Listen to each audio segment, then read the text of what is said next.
Biddy Mason, born in Georgia in 1818, is one of the most inspiring figures in American history. Born into slavery, she lived through some of the darkest chapters of American history: slavery, the expansion of the United States westward, the legal battles against the institution of slavery, and finally the triumph of her own freedom. Overcoming overwhelming odds, Biddy not only gained her freedom, but became a wealthy businesswoman, philanthropist, and a key figure in the early history of Los Angeles. Her story is a testament to the resilience of the human spirit and the transformative power of perseverance. In their 2019 book, Biddy Mason Speaks Up, Fighting for Justice, authors Arisa White and Laura Atkins tell the story of Biddy Mason in a way that highlights both her individual struggles and the larger historical context of the time. Their narrative structure makes the book both an educational and an inspiring read, especially for young adults. Through biographical storytelling, historical context, and illustrations, the book explores how Biddy's life was intertwined with the abolition movement, westward expansion, and the civil rights struggles of African Americans in the 19th century. Early life in slavery. Biddy Mason was born to enslaved parents on a plantation in Georgia in 1818. Her early life, as described in the book, was difficult and filled with hardship. Though very little is known about her birth family, Biddy Mason Speaks Up imagines the role of the fictional Granny Ellen, a midwife and healer who taught Biddy the art of herbal medicine and healing. While Granny Ellen is a creation of the authors, the skills Biddy learned were real. Throughout her life, she worked as a midwife, nurse, and healer, caring for others with the knowledge of natural remedies. Biddy's early years were spent under the brutal conditions of slavery. As the book illustrates, the trauma of being forced to work long hours in the fields and endure physical punishment was a daily part of her life. One poignant moment described in Chapter 2, titled Plantation Wounds, depicts an incident where Granny Ellen is whipped for failing to pick enough cotton. Biddy, in turn, uses plantain to create a healing salve for Granny's wounds. Through this vivid storytelling, readers are introduced to the harsh realities of plantation life, but also to Biddy's courage and resourcefulness. The long road to freedom. In 1846, Biddy Mason's life took a pivotal turn when she was sold to Robert and Rebecca Smith, a Mormon couple. The Smiths took Biddy and her children on a westward journey that would ultimately lead her to freedom. The Smiths' decision to migrate was part of the larger Mormon migration to Salt Lake City, Utah, and Biddy and her family became part of this mass migration. Along the way, they encountered Native American tribes, including the Potawatomi, who were part of the western expansion of the United States. In 1851, Biddy and her family joined a Mormon colony that settled in Southern California. Although California had become a free state in 1850, the Fugitive Slave Act of 1850 complicated the lives of former slaves who had escaped to free states. The law mandated that runaway slaves could be captured and returned to their enslavers, even in free states.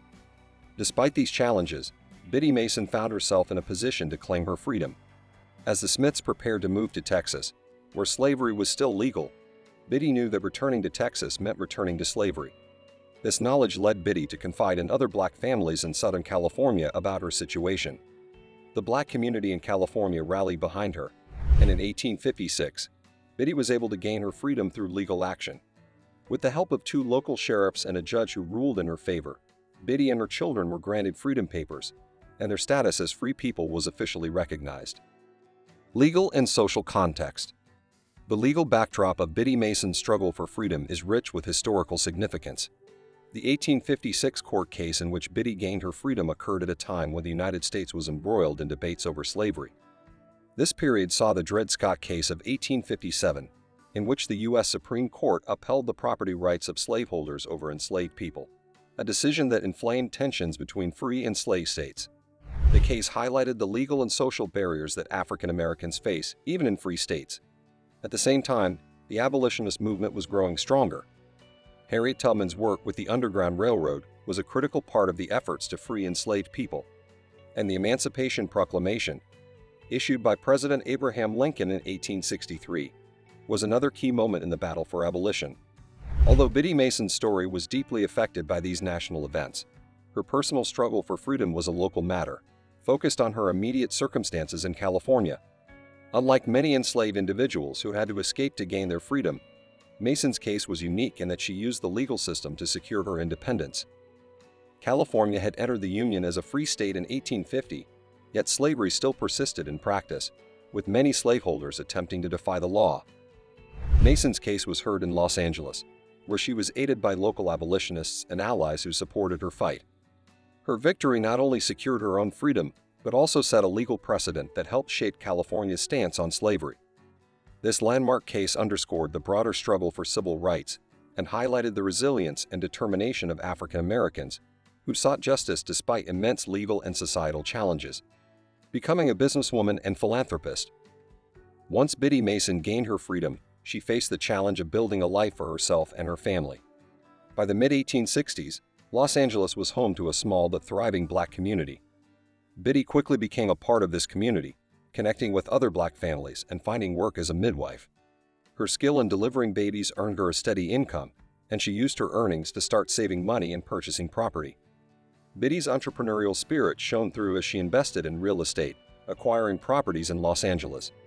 One of her most notable investments was a large parcel of land on Spring Street between 3rd and 4th Street, an area that later became the financial center of the city. By 1890, Biddy had amassed a fortune worth more than $7.5 million in today's dollars. Her financial success was a result of her hard work, careful planning, and dedication to building a better future for herself and her children. In addition to her financial achievements, Biddy became a prominent philanthropist. She was a founding member of the First African Methodist Episcopal Church in Los Angeles, which remains a vital institution in the city to this day. Biddy used her wealth to support charitable causes, particularly those that helped women, children, and the sick. Her legacy as a philanthropist and businesswoman has left an indelible mark on the city of Los Angeles. Biddy Mason's legacy. Biddy Mason's story is not just one of personal triumph, it is a testament to the broader struggles and achievements of African Americans in the 19th century. She was a pioneer who overcame the hardships of slavery and became one of the wealthiest and most influential African Americans of her time. Her success was achieved in an era when African Americans faced significant obstacles, both legal and social, yet she used her position to uplift others and create opportunities for future generations. The final chapter of Biddy Mason Speaks Up emphasizes Biddy's lasting legacy. In addition to her real estate investments and philanthropic work, Biddy was also a trailblazer for women and African Americans in business. Her story is one of resilience and determination, and it offers valuable lessons about the power of hope and perseverance in the face of adversity. Through her life, Biddy Mason became a symbol of the strength and courage that African Americans exhibited in the face of systemic oppression. She is remembered not only as a successful businesswoman, but also as a community leader, mentor, and philanthropist. Her contributions to the early history of Los Angeles are still felt today. Thanks for tuning in to learn about the incredible journey of Biddy Mason. From slavery to becoming one of Los Angeles' wealthiest and most influential figures, her story is one for the history books, and we hope you found it as inspiring as we did. If you loved hearing about Biddy's remarkable journey, don't forget to hit that like button and subscribe for more amazing stories, history lessons, and life-changing inspiration.